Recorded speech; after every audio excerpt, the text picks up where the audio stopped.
Subtle skills, big results. Welcome to the Ninja Selling Podcast. Welcome back to the Ninja Selling Podcast. Matt and Garrett are here again, and today we got a fun, relevant topic to what we're seeing start to happen in the marketplace. We're going to see if that trend continues.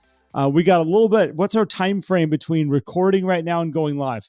I think we're over 2 weeks. So today is May 13th. This episode, we're speaking to you right now. It is May 30th. So we're speaking to you from the past. May 30th is when we're going to be talking to them. Got it. Perfect. Thank you, Matt. So with that being said, what we want to share is that the information that we're going to be putting out to all of you today is trends that we're starting to see in the marketplace, that if we're still seeing them in 2 weeks, when you are all listening to this, like, this is something to very much pay attention to. I'm hoping it's still relevant. It should still be relevant. Well, and if you're not seeing it, it could still be on its way. This is the beauty of Ninja, Garrett, right? We don't necessarily give people advice for just this moment, unless there's something outrageously significant. Sometimes we'll change and lean into one part of the Ninja 9 over the other. Like, for example, when the pandemic started, it was like, okay, I guess we're not going to do lunches, so let's lean into phone calls, right?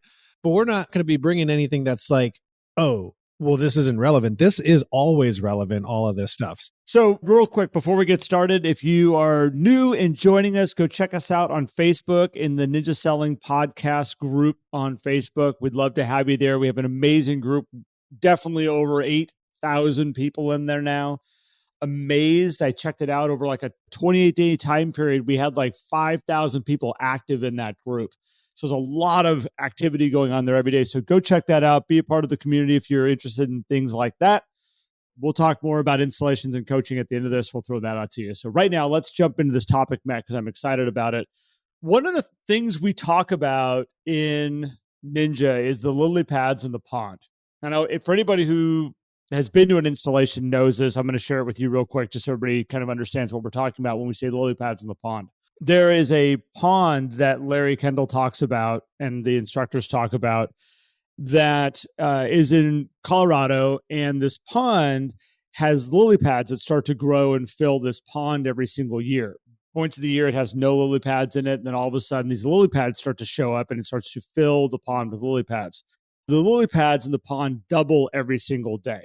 So the first day there's 1, then there's 2, 4, 8. You guys know how this works. I can continue to go on, but you know how it works. Math.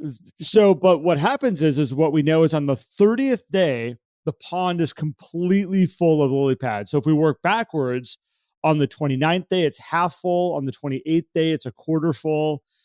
And what we know is that most people notice that the pond is filling up with lily pads on the 28th day. That's the day that they walk by the pond. They're like, man, this thing is really starting to fill up with lily pads. And in the real estate market, a lot of times when we see a change starting to happen, it's typically on the 28th day of that change taking place where we're like, hey, that's kind of interesting. I'm starting to notice this happen. One of our jobs as a ninja is to see if we can get ahead of seeing the change happen so we can really be a true trusted advisor to our clients. And our goal always is, can you see the pond filling up with lily pads on the 15th day? You know, on the 15th day, walking by and going like, wow, like we're seeing this massive change start to happen so that you can make hopefully some healthy predictions about the marketplace and where it's going. This brings us to what we're seeing in the marketplace right now. And Matt, what I've been watching consistently from people that I've been talking to is that contingent sales are starting to come back into the offers that are being written.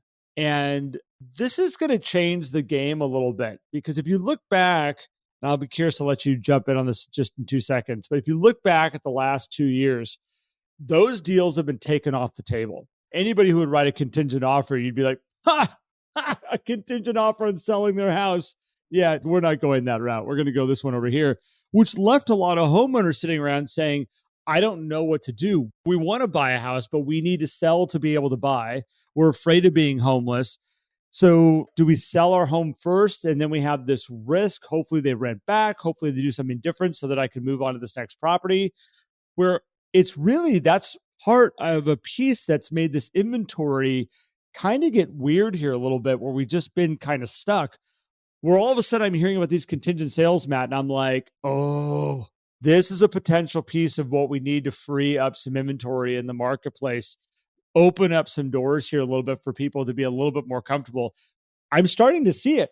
I'm starting to see it, not just in one place. So, Matt, I'm curious to have you jump in on this and share what you're seeing. Yeah. I think it is interesting what people are willing to accept in offers. And so someone told this to me today, actually, Becky Brand, who's a manager at Shore West Realty up in Wisconsin. She had said, because I told her, like, as we had just recorded, the word shift is just, I don't like it. I don't think it's appropriate. And she said it's a, oh God, what did she say? A smudge, like, smudge on down, something like that. Just like a nudge, just like a little shimmy, just like a little bit. And so I was like, I like that. I can get on board with that. And I think that's what we're starting to see, because I think we're going to still have a strong seller's market and all that stuff. But this thing with contingencies coming back, I find that what I'm hearing from agents all over the country when they see this is they're comparing offers. And when offers come in with contingencies, a lot of times those buyers are still being very strong in other areas, but they're saying, hey, I got a home to sell.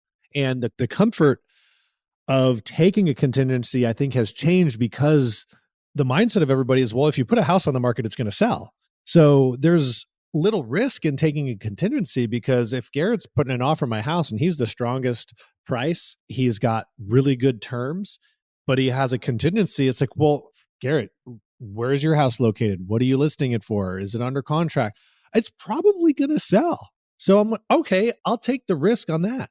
It's pretty safe. Like, if anybody came to me with a contingent offer right now, if that was the offer that was put in front of me, the chances of me going like, well, if I go back to when I sold up in Oregon at 34 months of inventory, that contingent in that marketplace, I'd be going, yeah, thanks, but I don't want to be here. Like, I don't want to be part of your problem also.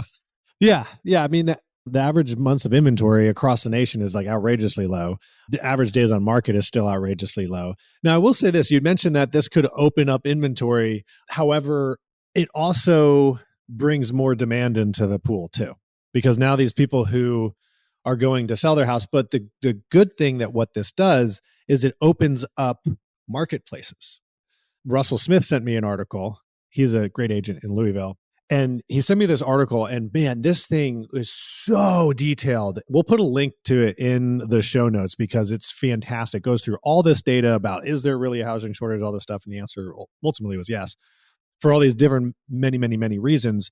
But it highlighted one thing that we've talked a lot about, is that like the entire real estate market is not this like easy commodity market, and all the markets don't move together. So the good news about these home sale contingencies that I'm hearing on this too is that they're from market to market. It's not like, hey, I want to move down the street and I need to home sale, contingent my house down the street, where you're not really adding any more inventory because that buyer is taking out a piece of inventory as they add one.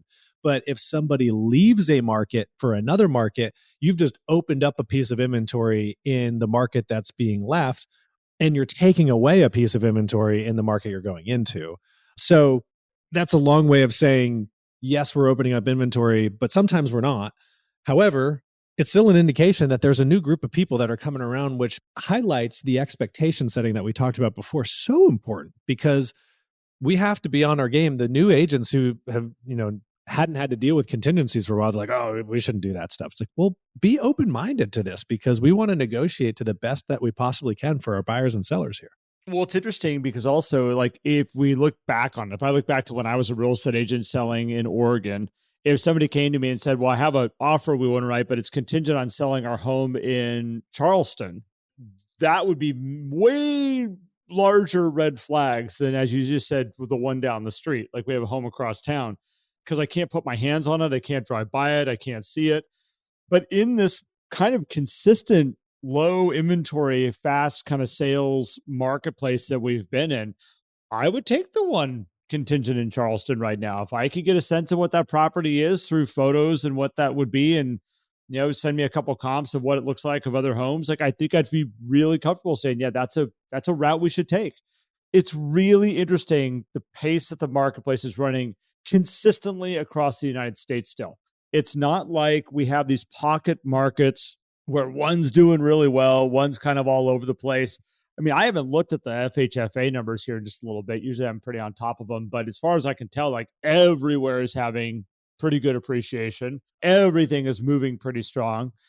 I've said it for a long time. Like when people realize that they have a path that they can go make this next step, the people that are the buyers are the sellers that we need to have. That makes sense. Like we're waiting for them to sell. And this seems to me, it's like, oh, it's like there they are. It's like this is going to allow them to all of a sudden be that seller we need them to be. Because that's what's kind of been strange. And this highlights really leaning into people's life changes and your warm list, because a lot of people could assume that they cannot compete in a marketplace because, well, I need to have a home sale contingency. And they're like, that's just not even possible. So I'm just not even going to go out there. You, as a trusted advisor, that could be an option. Now, it may not be, depending on other criteria. So, don't be like, well, Matt, you can't do that in this market. Okay, fine. But if you lean into those life changes, you can help people find solutions, because the other thing that I'm seeing, along with the contingencies coming back, is this magnet ball effect that's happened, where all the buyers rush to that really good home on that weekend, is leaving some nice homes that maybe have a functional obsolescence, are priced high. Because I will agree that it's hard to price a listing right now because buyers assume they have to overpay, but we still want to price it to comps and account for appreciation. And so sometimes list prices may look high for buyers when they might be on the mark, so buyers avoid it.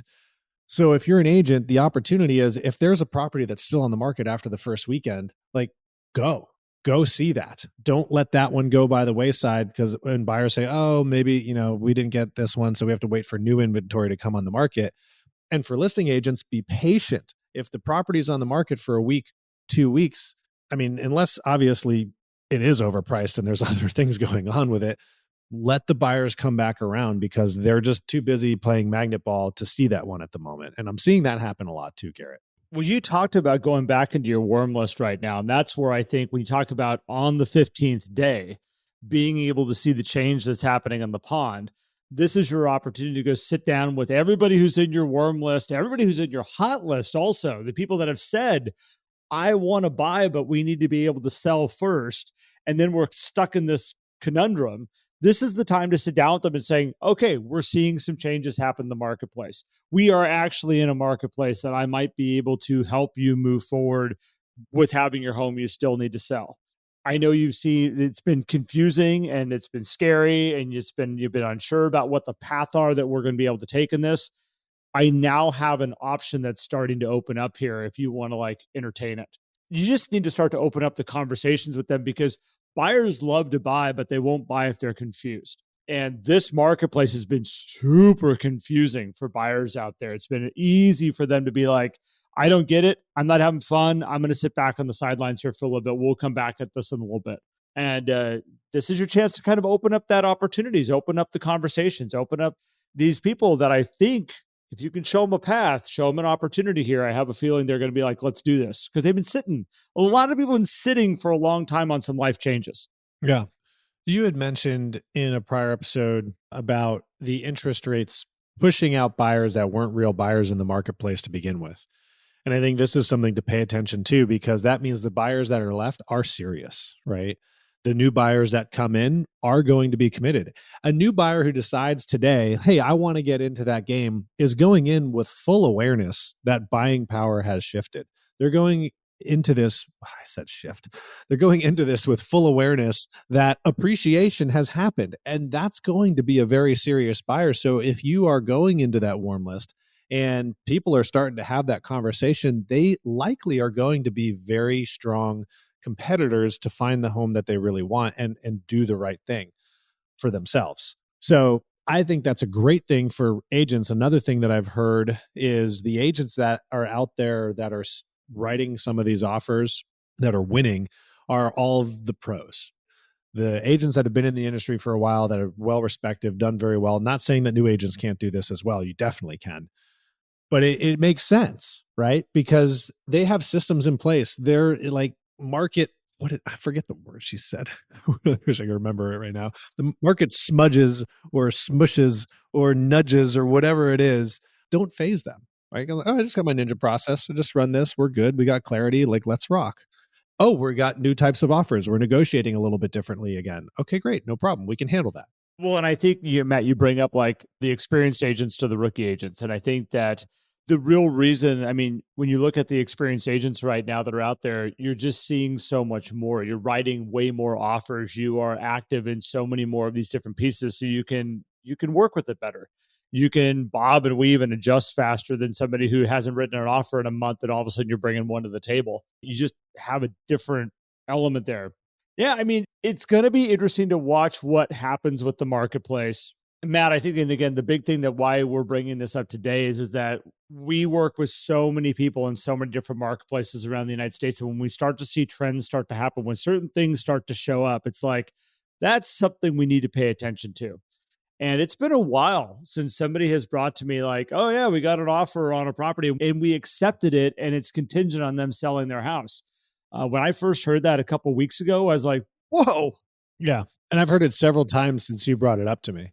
Yeah, it's like, was that a fluke? And then myself as a coach, I always make a note. It's like when anything outside the box like that happens, I'm like, all right, pay attention to that one. Just kind of write a little note and let it sit there for a little bit. And then if it pops up somewhere else, I'm like, ooh, that's interesting. That's number two. It's like I put tally marks by it. It's like, yep, there's number two of that one. And then all of a sudden you hear it somewhere else. It's like, okay, now I need to pay attention. The lily pads are coming. The lily pads are starting to fill up the pond. And sometimes it doesn't fill the pond. You know, sometimes it just you see a trend start to happen, then it kind of pulls back and goes away. Yeah, cold front comes in and all of a sudden it's like, oh, okay, they're not going to grow. It just took all the orange blossoms off the trees that we thought we were going to have a bumper crop of oranges and now we're going to have nothing. That happens in California. And this is why we're kind of saying, as you listening to this podcast, we recorded this 2 weeks ago. This is important because we're starting to see these trends start to happen. Is it going to make a big shift by the time you're listening to this and you're like, whoa, they were right. Like it was like, this is where it's going. Maybe you might also be like, yeah, we are starting to see that. It's still kind of trickling in here or there, but it's not like all of a sudden there's this big kind of change that's gone on. This, if done right, you can open up inventory in your personal business trackers because the longer people sit on life changes, the more pain it creates, the more they want to make that move happen. And the change just builds up more and more and more and more pain that you give them a solution. Boom, you got someone moving forward. They're like, thank you for showing me how to do this because I can't stand what I'm going through right now. It's too much. And I want to reiterate something we've talked about many times is with this, as a buyer's agent, connecting with the listing agent and asking, hey, what can we do to help the sellers, right? And in this case, now it's what can we do to help the sellers be comfortable with our home sale contingency, right? If you have a good listing agent on the other side, they're going to evaluate everything about the best offers. And if you are bringing contingency, I will say, like these offers that I'm hearing that are getting accepted with home sale contingencies, the price is there. It's not like they're like, ooh, we got it, this super discount, this, although I did hear one below list price, but below list price doesn't really mean anything, right? That just means that the property was probably overpriced, which confirmed that it was. So they were still the highest price for that seller to choose from. So don't think that we're going to get like all the goods unless you find that one opportunity. I can't really just make an affirmative statement like that, but you get what I'm saying. Well, so Matt, and I don't think we need to go too much deeper down this path. This probably be just a nice little short episode for all of you out there. But this is something that we wanted to make sure we talked about. Matt and I kicked around like 4 different topics before hitting record today. And we're like, if we let this one go too long, like it may not be relevant, or we may kind of miss the opportunity of sharing it with you and having it be something you can then use in your business as an early tool. So hopefully you all get some value out of this today. I find it fascinating. I'm super interested in watching the different types of offers that are now starting to come on the table and being entertained. And I will say this too. I actually had an agent. He actually got 3 contingent on selling a home offers on his listing. And he was like, I don't think I'm going to take any of them.